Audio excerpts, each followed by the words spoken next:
Ito ay rated SPG. Striktong patnubay at gabay ng magulang ang kailangan. Maaaring may masiselang tema, lengguwahe, karahasan, sexual, horror o droga na hindi angkop sa mga... Desidido na nga itong si Pia na gawin nga ang tama at iniwan niya na nga ng tuluyan itong ang si Soraya at si Angela dahil napapansin nga ni Pia na marami na ngang ginagawang kasamaan ng dalawa at ayaw na nga niyang madamay. Kaya naman nga't gagawin na nga ni Pia na sabihin nga kay Ikit ang katotohanan na nakikipagkita nga siya noon kay Soraya at kay Angela.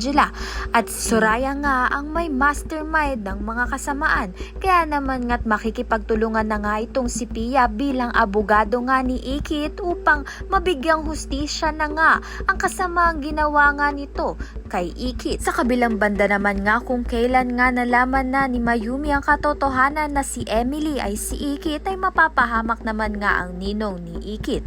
At dahil dito hindi rin makakaligtas itong ang si Drew dahil sa kagustuhan nga ni Drew na maproteksyonan ng kanyang ina na si Mayumi ay siya nga ang natamaan ng bala. Ngunit madadala nga siya agad sa ospital at magagamot pa rin naman nga siya. Ngunit ang mahalaga nga ay alam na nga ni Mayumi ang katotohanan na buhay nga ang kanyang anak at ito nga iyong si Ikit. Kaya naman nga't magkakaroon na nga sila ng mga bonding moments at talagang babawi nga siya sa mga taong hindi niya nga nakasama itong si Ikit. Kaya naman nga't yan at iba pa ang dapat nating pakaabangan. Maraming salamat sa iyong panonood.